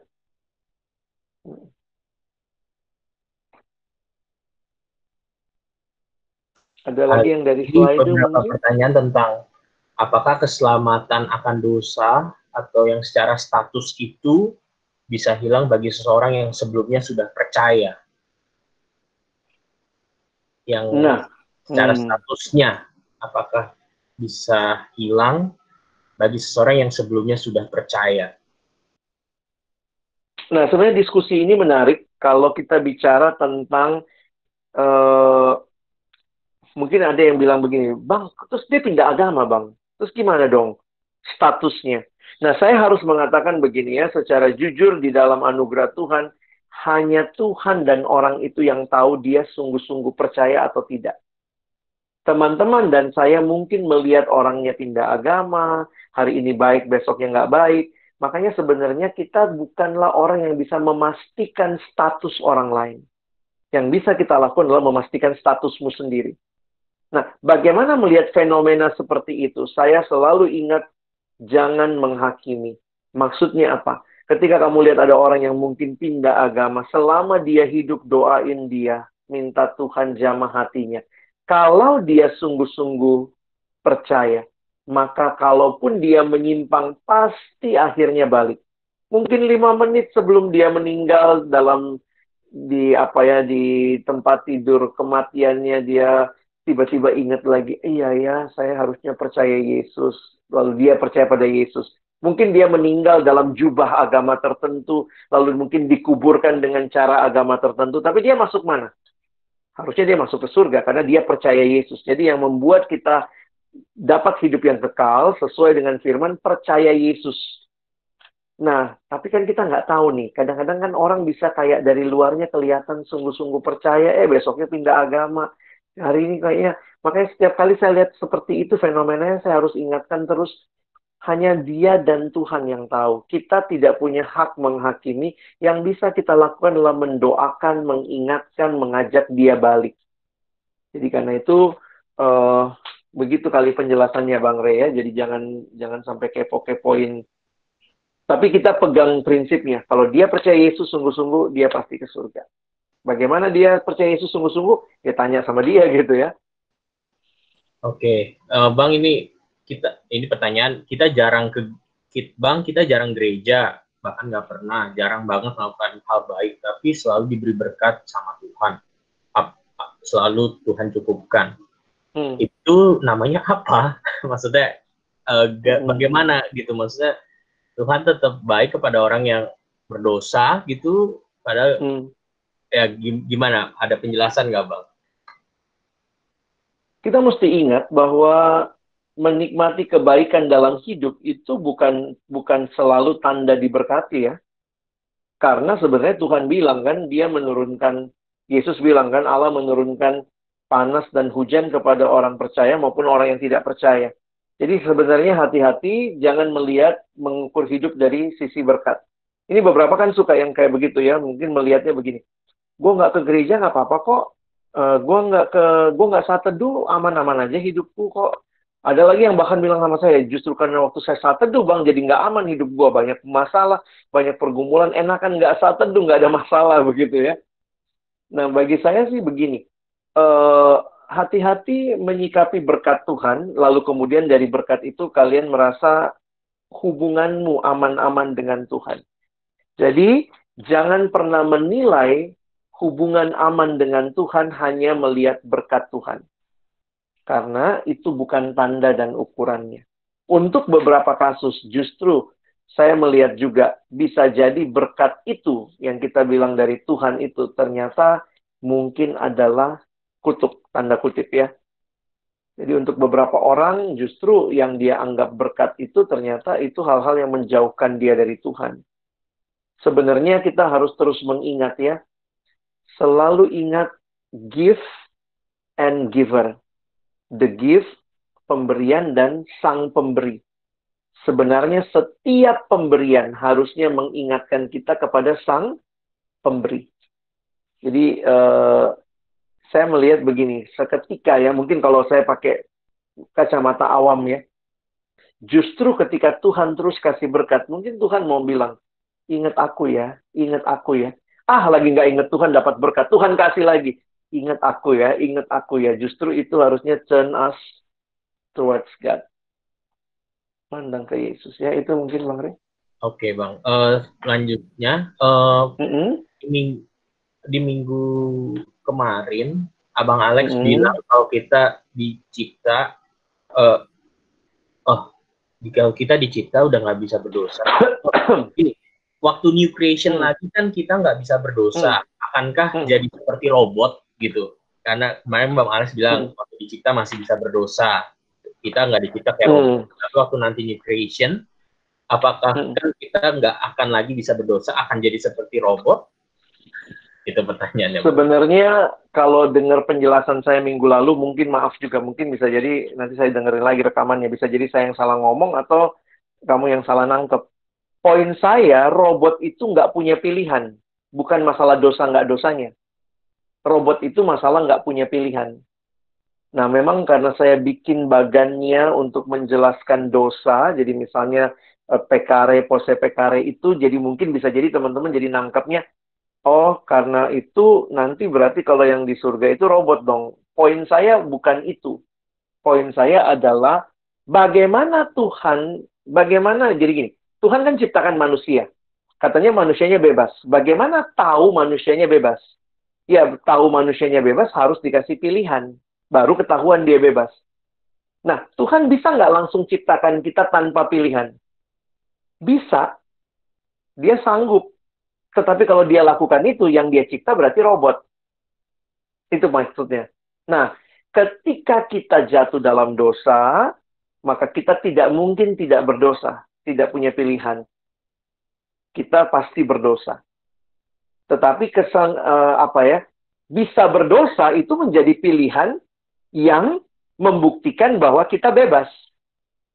Nah, pertanyaan sederhananya memang begini. Apakah Tuhan mau kita akhirnya tidak bisa berdosa? Iya, Tuhan mau. Tetapi Tuhan yang mencipta kita, karena yang dia cipta kita bukan robot, maka sampai ke tahap tidak bisa berdosa itu pun, Tuhan menggunakan proses ini. Nah, itu yang saya harus nanti kalau ketemu Tuhan mau nanya, kenapa sih susah-susah banget mesti lewatin proses ini? Tapi mungkin secara sederhana saya akan mikir begini. Justru kalau tanpa proses, saya benar-benar robot yang tidak bisa berdosa. Tetapi ketika sudah lewati proses ini, akhirnya kesimpulannya apa? Saya manusia bebas yang nanti akhirnya tidak bisa berdosa. Karena itulah yang Tuhan janjikan. Tapi saya tetap manusia yang bebas karena saya sudah melewati proses creation, fall, redemption. Kira-kira gitu Bang Rey? Oke, teman-teman, maaf ini mungkin pertanyaan terakhir kali ya yang bisa dijawab. Kita udah mau selesai.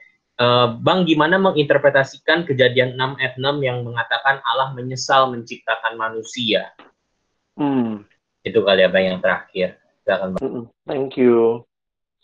Teman-teman, di dalam Alkitab kita harus menyadari ada yang namanya anthropomorphism.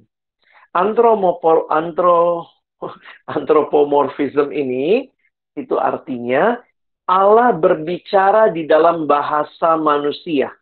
Atau Allah bicara di dalam bahasa yang kita mengerti. Nah, ini yang mungkin kita perlu pahami. Ada beberapa anthropomorphism yang kelihatannya karena dibahasakan dalam bahasa manusia, lalu kita mungkin muncul, oh Allahnya nggak konsisten, Allah kok jadi nyesel gitu. Tapi kita mesti tempatkan dalam konteks. Bahwa misalnya nih ya, ada banyak ayat-ayat yang menyatakan seolah Allah berubah-ubah gitu ya. Tetapi sebenarnya itulah caranya Allah berkomunikasi dengan kita dalam bahasa yang kita mengerti. Misalnya, Kejadian 6, Allah kan memusnahkan manusia dengan air bah. Maka digambarkan di situ Allah nyesel sudah menjadikan manusia. Pertanyaannya, apakah Allah tidak tahu manusia bakal berdosa? Kita kan udah jawab, pasti tahu. Lalu kalau gitu menyesalnya atau menyesal yang benar-benar apa tidak? Tetap kita menyadari bahwa itu adalah bagian dari Allah mau kita memahami ada perasaan yang menyedihkan di situ. Nah, misalnya dalam banyak hal, misalnya kayak Tuhan bertanya, ini kayak beneran nanya nggak sih? Kan dia maha tahu. Terus kemudian ada juga bahasa-bahasa, misalnya tangan Tuhan. Emang Tuhan punya tangan? Allah adalah roh. Kemudian mata Tuhan menjelajah seluruh bumi. Loh, emang Tuhan punya mata? Nah, itu semua bahasa-bahasa anthropomorphism yang Calvin ngomongnya begini. Calvin ngomong begini. Tuhan bicara kepada kita di dalam bahasa baby. Supaya apa? Supaya kita sebagai baby ngerti. Kira-kira begitu. Tuhan kasih feel-nya. Walaupun realitas secara umum tidak sepenuhnya demikian. Kayak kasih contoh ya. Misalnya kita ngomong sama anak kecil. Kita ngomongnya apa? Ini mamam gitu ya. Ayo mama, mimi, gitu ya. Kita pakai bahasa-bahasa itu. Hanya supaya bisa dimengerti oleh anak itu. Nah, jadi Allah seringkali berbicara kepada kita dalam perjanjian lama menggunakan istilah-istilah yang kita pahami. Baik secara emosional maupun secara penggambaran. Mata Tuhan, tangan Tuhan, kakinya. Misalnya bait ini adalah tumpuan kakinya dan seterusnya. Itu sebenarnya semua cuma penggambaran anthropomorphism. Kira-kira seperti itu. Oke, terima kasih Bang Alex. Terima kasih juga buat sama-sama yang sudah menyampaikan pertanyaan. Boleh minta Bang Alex menutup dalam doa ya Bang? Iya. Mari kita berdoa. Tuhan, terima kasih kesempatan seperti ini kami belajar banyak hal. Tapi lebih daripada itu, biarlah bukan kami yang semakin paham doktrin manusia dan dosa. Tetapi biarlah firman-Mu mengevaluasi hidup kami sebagai manusia baru. Manusia ciptaan Allah dalam Kristus. Yang punya hidup yang berelasi dengan Tuhan, dengan sesama. Bukan hidup dalam dosa, tapi hidup dalam kebenaran. Hidup dalam kasih dan kehendak-Mu. Terima kasih sekali lagi. Kami terus berdoa biarlah pemahaman demi pemahaman menolong kami makin dewasa di dalam Tuhan. Dalam nama Tuhan Yesus, kami bersyukur menutup sesi kami. Amin.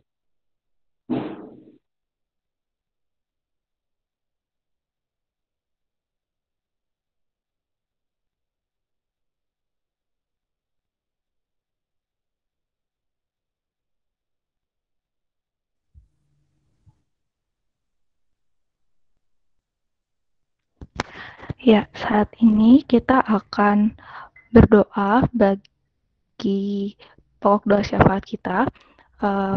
Aku meminta Putri Angelita Pujel dari FT UNJ 2018 untuk memimpin kita dalam doa. Sebelumnya suara aku terdengar ya teman-teman. Mari kita bersatu di dalam doa. Ya Bapa yang bertata di dalam kerajaan sorga, yang sangat mengasihi kami, yang penuh kuasa, kami mau bersyukur ya Bapa untuk kesempatan yang Engkau boleh berikan kepada setiap kami hari ini, kami masih boleh menikmati PMKJ hari ini, bahkan kami sudah juga mendengarkan dan menikmati kebenaran firman-Mu ya Bapa.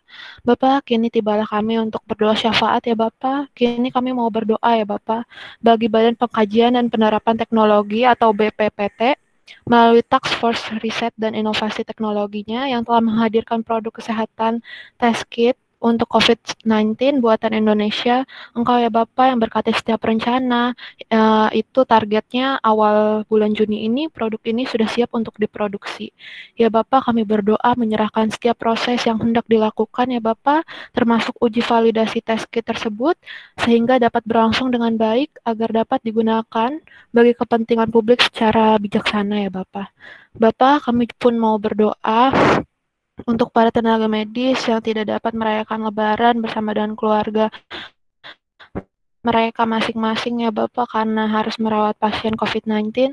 Tuhan Yesus, Engkau yang boleh berikan penghiburan, Engkau yang boleh berikan sukacita dan damai sejahtera, serta semangat dan pengharapan yang baru ya Bapak bagi setiap mereka yang bertugas. Bapakku, kami juga mau berdoa untuk setiap kami sebagai warga negara juga masyarakat, sehingga kami juga dimampukan untuk boleh berkontribusi dalam melawan COVID-19 ini ya Bapak. Bapak, kami juga mohon ampun untuk setiap dosa pelanggaran kami yang terdapat mungkin dalam pikiran, perkataan, perbuatan kami. Mohon ampun ya Bapak. Biar lewat Roh Kudus-Mu, kami boleh senantiasa dikuduskan, dikuatkan, juga dimampukan kembali ya Bapak untuk semakin hari semakin serupa segambar dengan Engkau saja. Itulah ya Tuhan doa pengharapan kami, hanya kami naikkan ke dalam-Mu saja ya Bapa. Engkau saja ya Bapa yang boleh menjawabnya sesuai dengan waktu, cara, dan juga kehendak-Mu. Hanya dalam nama Tuhan Yesus Kristus, nama yang penuh kuasa, kami telah berdoa, mengucap syukur, haleluya, amin.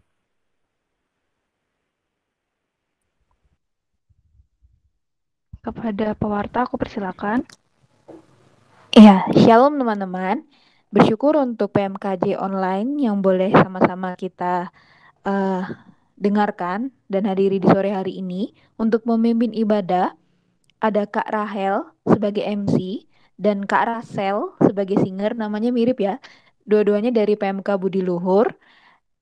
Kemudian untuk pembicaranya ada Bang Alex, staf PMKJ, dan kemudian untuk pendoa syafaatnya ada Pujel atau Putri Angelita dari UNJ 2018, dan untuk moderatornya ada Korey. Bagi pelayanan mereka, kita mau sama-sama ucapkan terima kasih.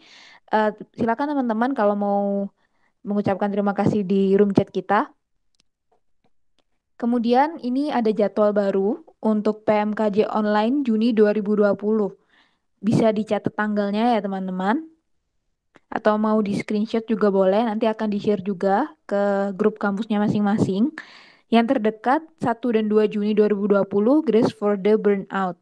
Dan kemudian tanggal 4 Juni nanti ada Garuda Pancasila, Akulah Pendukungmu. Jadi sesuai tema di bulan Juni ya teman-teman. Kemudian untuk warta berikutnya,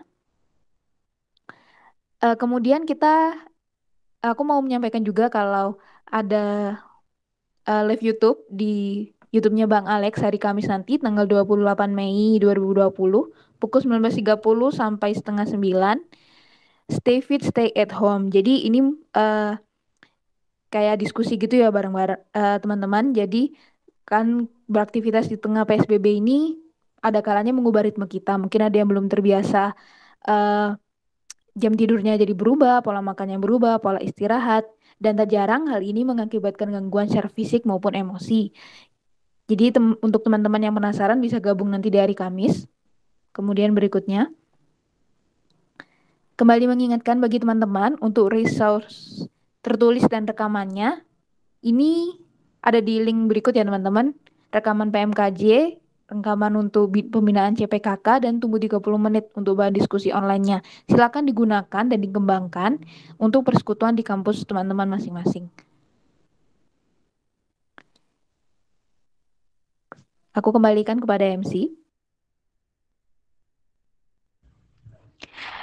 Ya, tak ada yang lebih mengembirakan bagi setiap orang yang percaya kepada Yesus Kristus ketika status kita diubahkan menjadi sahabat, bahkan menjadi anaknya.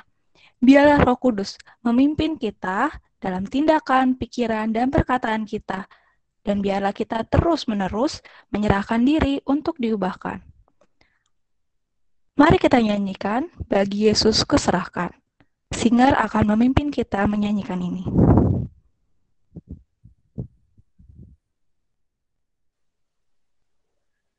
Bagi Yesus kuserahkan hidupku seluruhnya, hati dan perbuatanku, waktuku miliknya. Bagi Yesus semuanya, waktuku miliknya. Bagi Yesus semuanya, waktuku miliknya. Tanganku kerja baginya, kakiku mengikutnya, mataku memandang Yesus, yang ku puji Dialah. Bagi Yesus semuanya, yang ku puji Dialah. Bagi Yesus semuanya, yang ku puji Dialah. Oh, betapa mengagumkan Maharaja semesta, mau memanggilku sahabat,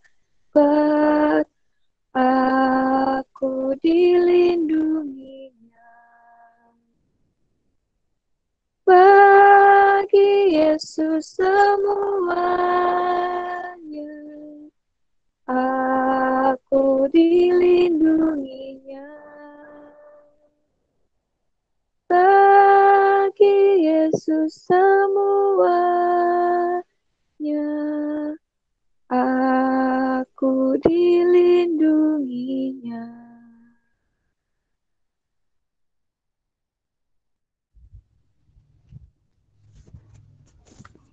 Ya. Sebelum mengakhiri persekutuan kita pada hari ini, mari kita bersatu di dalam doa. Ya Bapa, terima kasih untuk kesempatan berharga ini. Kesempatan kami boleh mengenal Engkau melalui setiap pemaparan yang boleh disampaikan. Ya Tuhan, tolong kami, bukan kami hanya menjadi pendengar, tetapi kami boleh juga cakap melakukannya. Dan ketika kami lupa ya Tuhan, ingatkan kami terus-menerus. Tuhan, kalau sebentar kami akan kembali ke kegiatan kami selanjutnya. Biarlah kiranya Tuhan yang boleh terus pimpin, dan Tuhan yang boleh mampukan kami untuk menikmati kasih-Mu yang nyata lewat apapun yang kami bisa nikmati. Entah itu lewat makanan, entah itu lewat kehadiran teman-teman kami, bahkan orang tua dan keluarga kami. Ya Tuhan, kami menyerahkan hidup kami selanjutnya hanya di dalam nama-Mu, hanya di dalam tangan-Mu, kami berdoa dan bersyukur. Amin.